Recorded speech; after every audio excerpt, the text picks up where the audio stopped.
السلام علیکم ورحمۃ اللہ وبرکاتہ۔ عزیزان ملت اسلامیہ، آپ تمام امتی کو ابو فصل کی طرف سے سلام عرض ہے۔ گھر میں بیٹھی پردہ نشین عزت دار ماں اور بہنوں کو ابو فصل کی طرف سے سلام عرض ہے۔ بہرحال اللہ سے امید ہے آپ لوگ خیریت سے ہوں گے، اللہ کی حفاظت میں ہوں گے، ان شیطانوں کی شیطانیت سے، ان فرقہ پرستوں کی فرقہ پرستی سے، ان موب لنچروں کی موب لنچنگ سے، ان شرپسندوں کی شرپسندی سے محفوظ ہوں گے۔ اللہ آپ لوگوں کو خوش رکھے، اللہ ان فرقہ پرستوں سے آپ لوگوں کو بچائے رکھے، اللہ ہر آباد سے آپ لوگوں کو محفوظ رکھے، ہر شر سے محفوظ رکھے۔ اللہ ان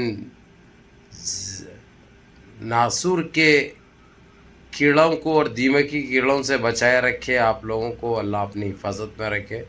بہرحال جو حالات ہے دیش کے تو آپ لوگ بجا واقف ہے، میں لیکن اتنا لمبا نہیں جا کے مختصر سا یہ کہہ دوں گا آپ کو کہ فی الوقت جو اجمیر شریف کی جو بات ہوئی تھی، میں اس سے پہلے بھی آپ لوگوں کو بتایا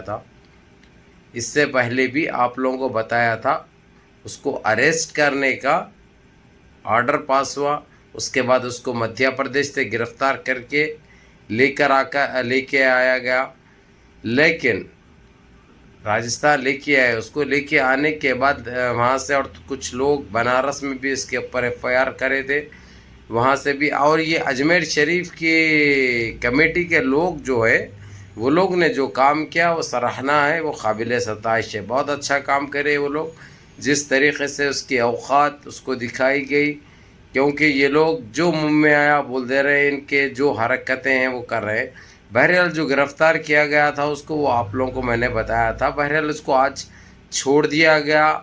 اب اس میں موٹا بھائی ہے یا دیش کا پھس مندری ہے یا دیش کا وہ جوکر باؤنا بندر کے منہ کا وہ سنیاسی ہے، کون ہے پتہ نہیں، یہ تین میں سے ایک ہو سکتا، جس کے کہنے پہ آج اس کو چھوڑ دیا گیا۔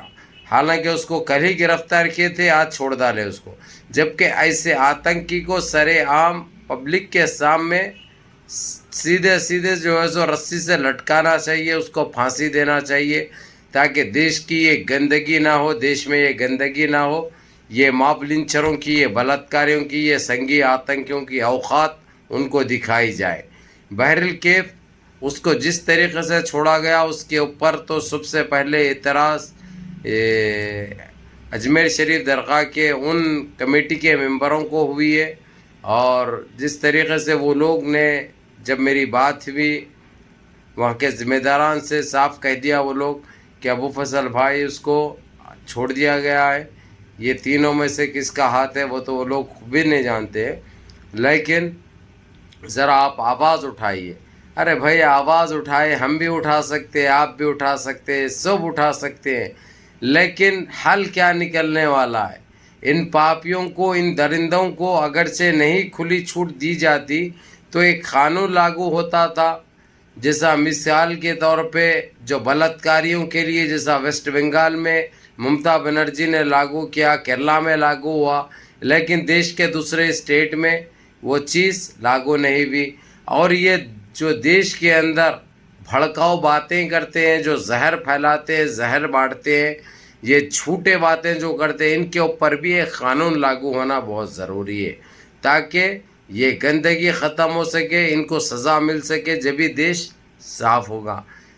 جب تک یہ گندوں کو، یہ نسل حراموں کو، یہ بجرنگی کینچوں کو، یہ وشو ہند پریشد کے آتنکیوں کو، یہ RSS کے آتنکیوں کو کھلا چھوڑا جائے گا، نہ دیش کی کوئی بیٹی نہ بہن محفوظ رہے گی، نہ دیش میں امن و امان قائم ہوگا۔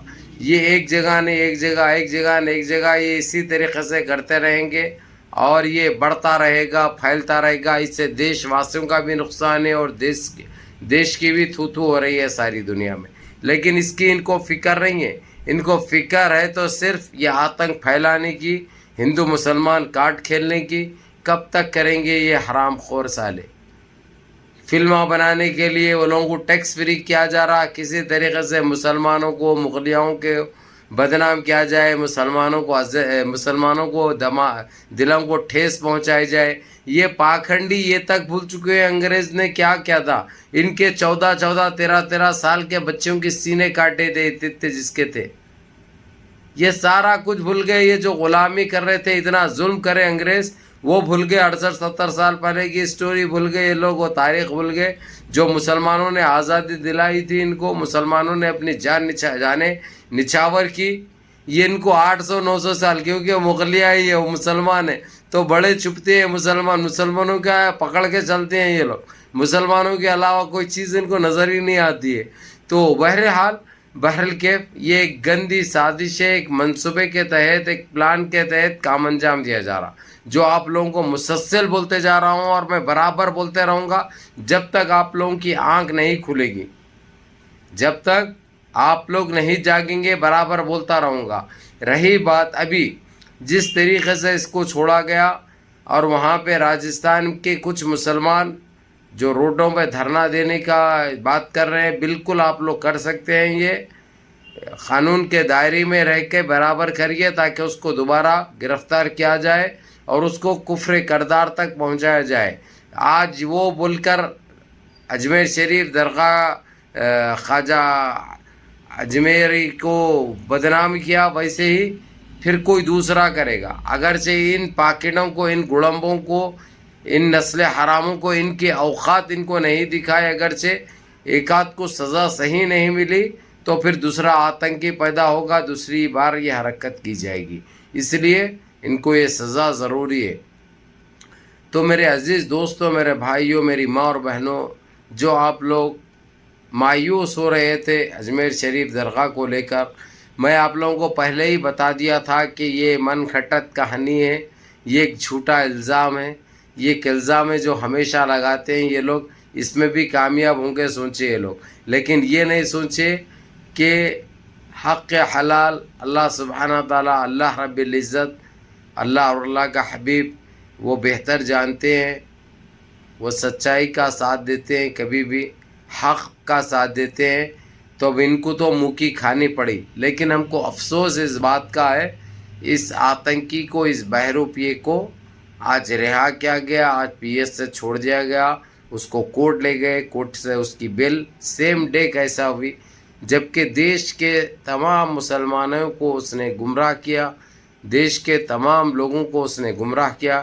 ایک کتنا بڑا الزام لگایا تھا اس نے, لیکن وہ منہ کھولنے سے پہلے اس کو رہا کر دینے کی بات ہوئی تھی. وہ یہ لوگوں کا گپت مشن چلا تھا, یہ لوگوں کی گپت بات ہوئی تھی. اسی طریقے سے وہ نامہ بتانے سے پہلے اس کو رہا کروا لیا گیا. یہ سیدھی سی بات ہے, یہ سیدھی سی بات ہے. اس میں وہ جج جس نے اس کو بیل دی جب کا جب, یہ بہت غلط ہے. جبکہ آج کورٹ کو لے جایا گیا اس کو, اور آج ہی بیل مل گئی. یہ کتنی مایوب بات ہے. اور گودی میڈیا اس کا کوئی کوریج نہیں کر رہی, اس کے بارے میں کوئی بات نہیں کر رہی. لیکن آج سوشل میڈیا اس سطح پہ پہنچ چکی ہے کہ بالکل عالمی سطح کا درجہ رکھتی ہے. ساری دنیا میں سوشل میڈیا دیکھا جاتا ہے. تو ان کی کتنی بے عزتی ہو رہی ہے, کتنی تھو ہو رہی ہے, ان کو اس کی پرواہ بھی نہیں ہے, ان کو ایک پیسے کی پرواہ نہیں ہے. تو میرے عزیز دوستوں, میرے بھائیوں, آپ لوگ مایوس ہونے کی ضرورت نہیں ہے. اس کے اوپر پھر بات ہوگی اور کورٹ کو جائیں گے دوبارہ, اور اس کو گرفتار کیا جائے گا, اور اس کو برابر سزا ملے گی, تاکہ دوسرا پاکھنڈی کو ایسی نیچ حرکت نہ کرے, دوسرا کوئی ذلیل. اور اس سے یہ خبلانے کی کوشش کریں گے کہ اس کے پیچھے کس کا پلان تھا, کس کی سازش تھی, کس کی آنکھ تھی, کس کے کہنے پہ اس نے یہ کیا تھا, اس پاکٹ, اس گڑمبے نے. جبکہ اس کے اوپر خود اتنے کیسز ہے. میں آپ لوگوں کو پہلے بھی بتایا تھا, اس نے اپنی بیوی کو زندہ جلا دیا تھا گیس کا تیل ڈال کر. یہ وہی نسل حرام ہے جو اشرف بول کے, جو ویسٹ بنگال کا رہنے والا, آ کے جو کام کرتا تھا ادھر راجستھان میں. تو یہ حرام کی اولاد اپنی خود کی بہن کے ساتھ ناجائز تعلقات جس کے تھے, تو اس نے اس کی بلاత్కాری کیا. اس کے بعد اس نے اس کو ختم کیا, ختم کر کے اس کو زندہ جلایا تاکہ اس کو بدنام کیا جائے, اس کے اوپر یہ الزام لگایا جائے. اس کے بعد خیر کسی حال یہ ثابت ہو گیا, اس کو گرفتار کیا گیا. اس کے بعد اس کو بیل بھی دلا دیے. اس کے بعد اس کو سیدھا بی جے پی پارٹی میں شمولیت بھی تھی, لیکن پھر صحیح طریقے سے لگی پبلک، اس کو پھر باہر نکال دیا گیا. یہ اسی کا بھائی ہے، یعنی ان لوگوں کا کام ہی ہے یہ کام کرنا، گند مچانا، گند پھیلانا، ایسے الزام لگانا، ایسے باتیں کرنا. تو بہرحال انشاءاللہ تعالی اس کے اوپر کل تو سنڈے ہے، منڈے کے دن انشاءاللہ کورٹ کو دوبارہ جائیں گے اور وجہ پوچھیں گے، کارن پوچھیں گے، اس کو بیل اتنا جلدی کیسے ملی، جبکہ نہ تو اس کے اوپر کئی تحقیق ہوئی، نہ تو جو ہے سو ابھی کوئی بات ہی نہیں ہوئی تھی، لیکن اس کو بیل مل گئی. تو بیل کیسا دی، اس کے ذمہ دار کون ہے؟ اب اگرچہ یہ نکل کر بھاگ گیا اگرچہ، تو اس کی ذمہ داری کس کے اوپر عائد ہوتی ہے؟ یا پولیس کے اوپر یا کورٹ کے اوپر؟ یہ چیز، یہ سوال پوچھا جائے گا کورٹ میں انشاءاللہ. کل تو سنڈے ہے، منڈے کے دن یہ بات ہوگی. بہرحال میرے عزیز دوستوں، میرے بھائیوں، منظم رہیے، متحد رہیے، اپنی صفوں میں اتحاد برقرار رکھیے، ماں باپ کی خدمت کریے، بڑوں کے احکام پہ عمل کریے، اور اپنے اس بھائی کو بھی دعاؤں میں یاد رکھیے. السلام علیکم.